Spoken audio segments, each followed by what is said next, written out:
Welcome students for the next lecture of electrolytic conductivity. Already we have discussed about the molar conductance, equivalent conductance, specific conductance and conductance, and how they varies with the dilution, that means with decrease in concentration.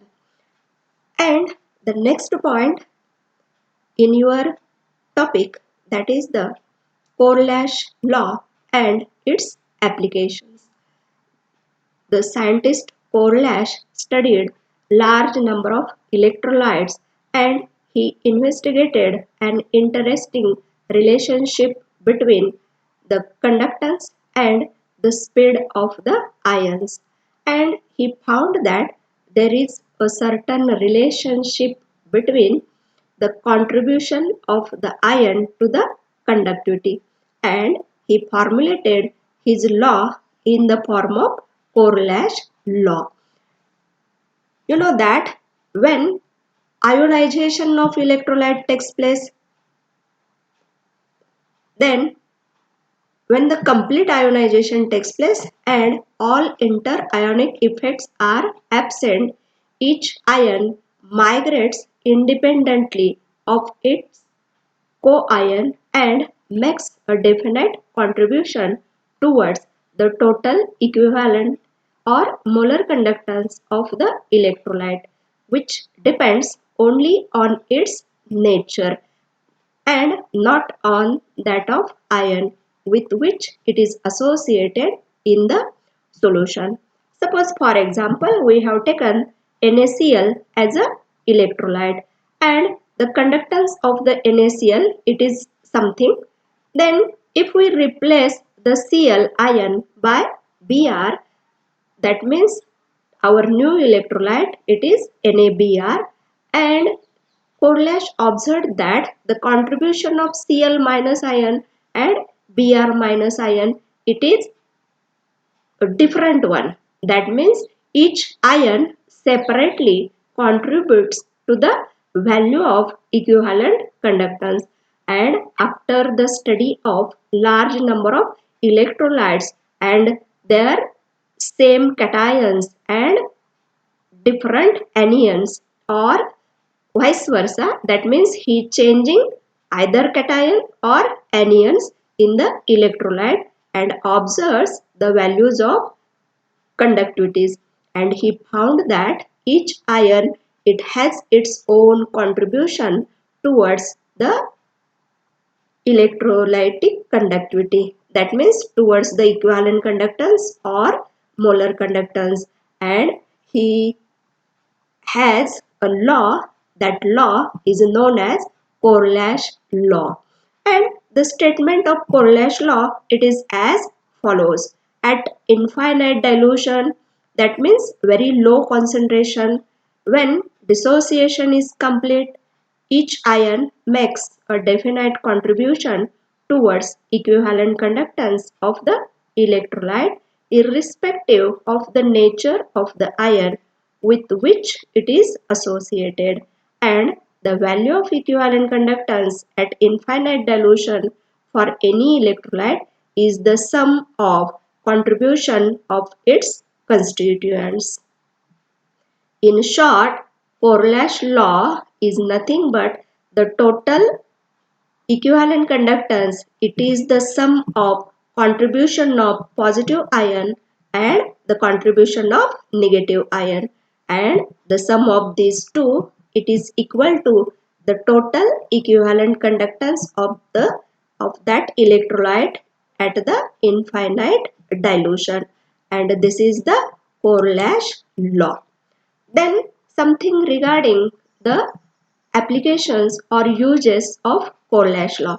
Corlash law has many applications, and for your study there are few one. The first application, it is in the determination of molar conductivity at infinite dilution for weak electrolytes. Then the second application in the determination of degree of dissociation. Third application, calculation of dissociation constant of weak electrolytes. Then the next application, calculation of solubility of sparingly soluble salts. Then the determination of relationship between ionic conductance, equivalent conductance and transport number of the ions. These are the few applications that we see one by one. Then already you have studied the variation of equivalent conductance or molar conductance with the dilution. Here C raised to 1 half, that means square root of concentration. And as already I have explained you, as a dilution increases, the conductivity value increases. And in case of strong electrolytes, at a certain dilution, that value it reaches to a limiting value, and this limiting value we can call as, this is the infinite equivalent conductivity or equivalent conductivity at infinite dilution. That means with the help of this graph, tentatively we can find the equivalent conductance or molar conductance at infinite dilution of the strong electrolytes. But in case of weak electrolytes, as a dilution increases, this value goes on increasing and increasing, and there is no any limitation. And to solve this problem, the Corlash used his studies in the determination of equivalent or molar conductance of the weak electrolytes at infinite dilution. This graph clearly shows that as a dilution increases, the conductivity values goes on increasing. And this is the straight line graph for strong electrolytes.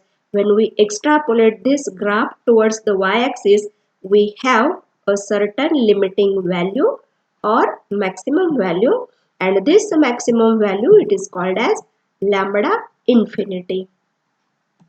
Then the applications of Corlash law. Here, in case of strong electrolytes, equivalent conductivity or molar conductivity goes on increasing with the dilution, and at certain dilution we can have the infinite value, and that value we call as equivalent or molar conductivity at infinite dilution. But with this graph of equivalent conductance or molar conductance versus square root of C, we cannot have the value of lambda infinity in case of weak electrolytes.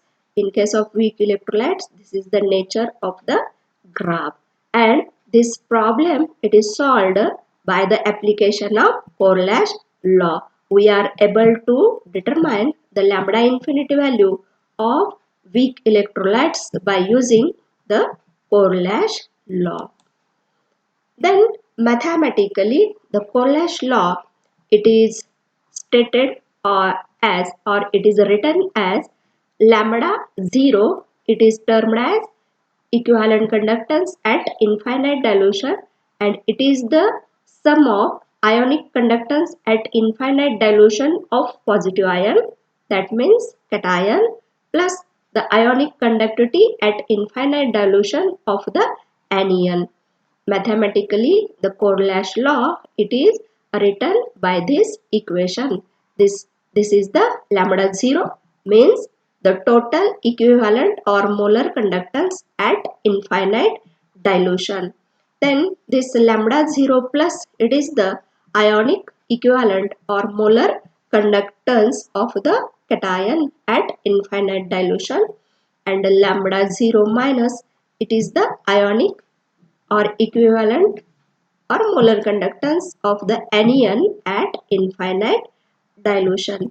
In short, the ionic conductivities of cation and ionic conductivity of anion at infinite dilution, their sum it gives the lambda infinity value of the electrolytes. whether that electrolyte it may be strong electrolyte or weak electrolyte. Understand? Then the applications of Correlash law in the calculation of ionic conductance. The first application of Correlash law, it is in the calculation of ionic conductance. Here, ionic conductance, it is nothing but the conductance of either positive ion or negative ion. And the ionic conductance of positive ion, it is denoted by lambda plus sign, and for negative ion, it is denoted by lambda minus sign. Then all of you know each ion of the electrolyte has a definite value of conductance at infinite dilution at a given temperature. This value remains constant for particular ion no matter in which electrolyte it is present.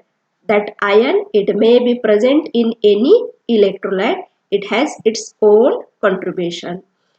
Then it is directly proportional to the velocity of the ion, and mathematically we can write lambda 0 plus, it is proportional to u0 plus.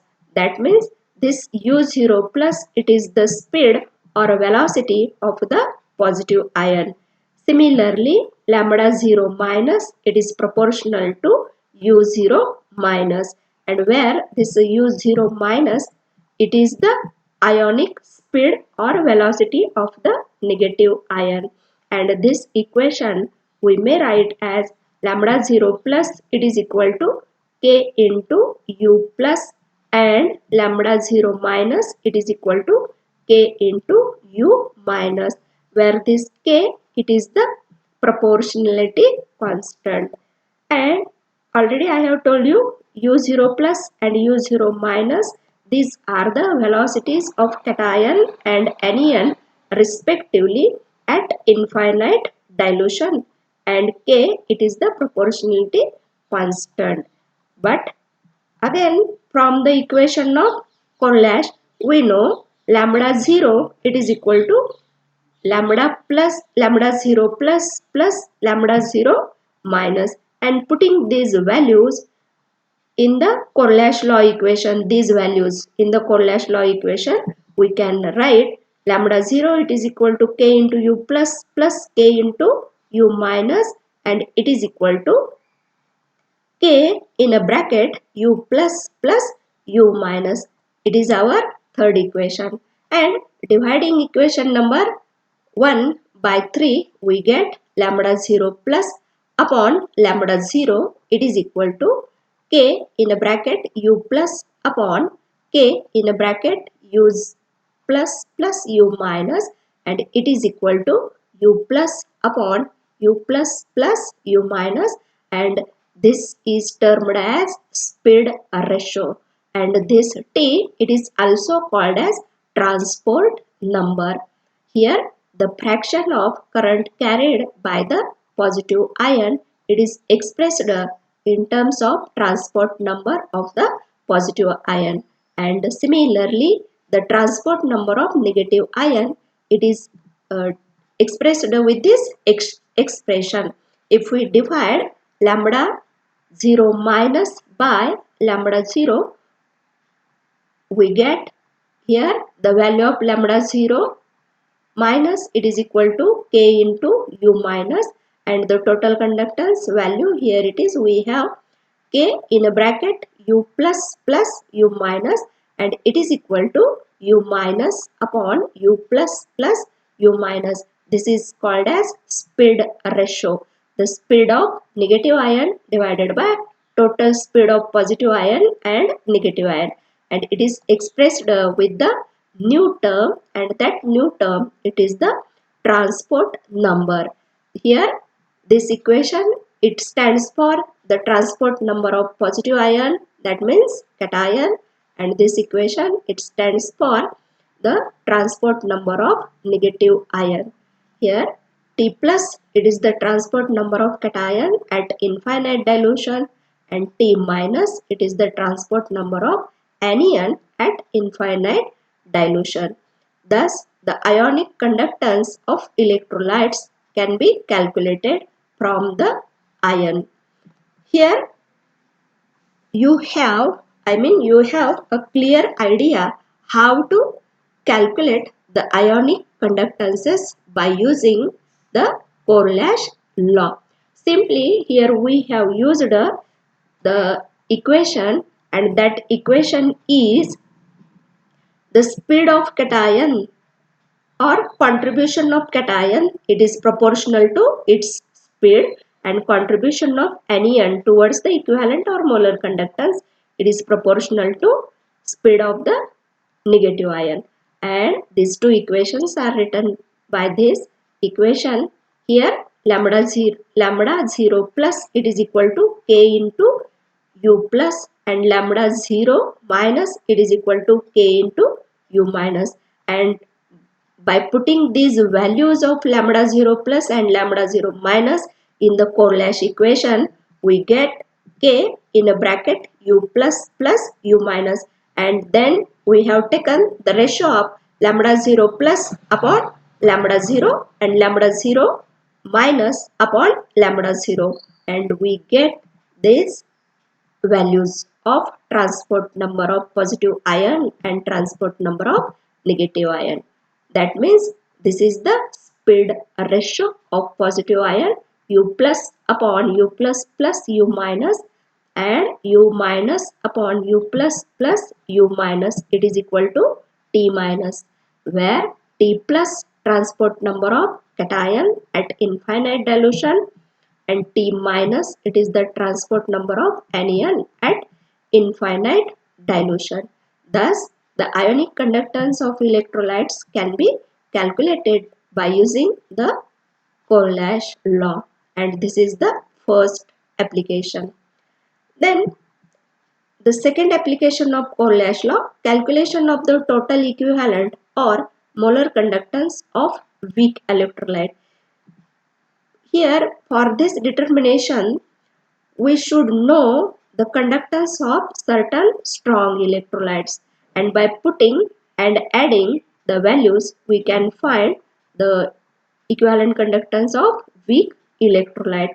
Suppose we have to determine the equivalent conductance of weak electrolytes, and weak electrolytes, they undergoes dissociation or little ionization in the solution. Their conductance ratio is a measure of degree of dissociation, and the common example of weak electrolyte, it is the acetic acid, all organic acids, phenols and carbonic acids. These are the examples of weak electrolytes. Then it is possible to determine the total equivalent or molar conductance of weak electrolyte directly by using the Corlash law. The conductance can be determined with the help of Corlash law. For example, suppose we have to determine the lambda infinity value for acetic acid, that means the weak electrolyte, and it can be calculated by knowing the lambda infinity values of strong electrolytes, and that three strong electrolytes are HCl, NaCl and sodium acetate as follows. And here the lambda 0 of acetic acid, it is nothing but lambda 0 of Na into acetic acid plus here lambda 0 of HCl, and by subtracting the lambda 0 of NaCl. Here this explanation it is written in the form of Corlash law, and the lambda 0 of acetic acid it is equal to here lambda 0 of H plus plus lambda 0 of acetate ion CH3COO. Then the lambda 0 values for strong electrolytes can be determined experimentally. Hence, lambda 0 values for weak electrolytes can be calculated. With the help of blackboard, it will be easy to understand, but simply here we have added the lambda 0 of HCl and NaCl, and we have subtracted the NaCl. This is the equation. Then the next application in the determination of degree of dissociation of weak electrolyte. All of you know the degree of dissociation of weak electrolyte is defined as the fraction of total number of solute molecules present in a solution as ions and are free to carry current. The degree of dissociation of weak electrolytes such as ammonium hydroxide or acetic acid can be determined by measuring the lambda 0 of the solution of electrolyte at any given dilution, and mathematically the degree of dissociation alpha, it is the ratio of lambda phi, that means equivalent conductance at phi dilution, divided by lambda 0, that means the equivalent conductance at infinite dilution, and it may be written as lambda phi, that means equivalent conductance at infinite dilution, divided by lambda 0 plus lambda 0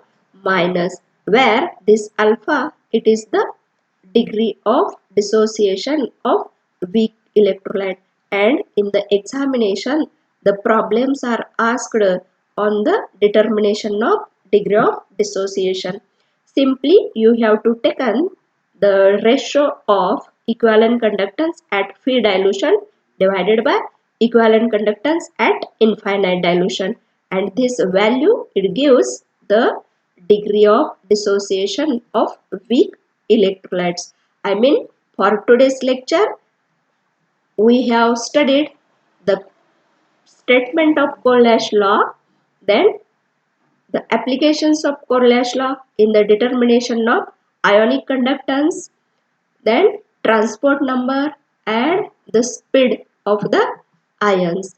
Then the second application, here the determination of equivalent conductance or molar conductance of the weak electrolyte, and the simple method here, we should know the equivalent conductances of certain strong electrolytes.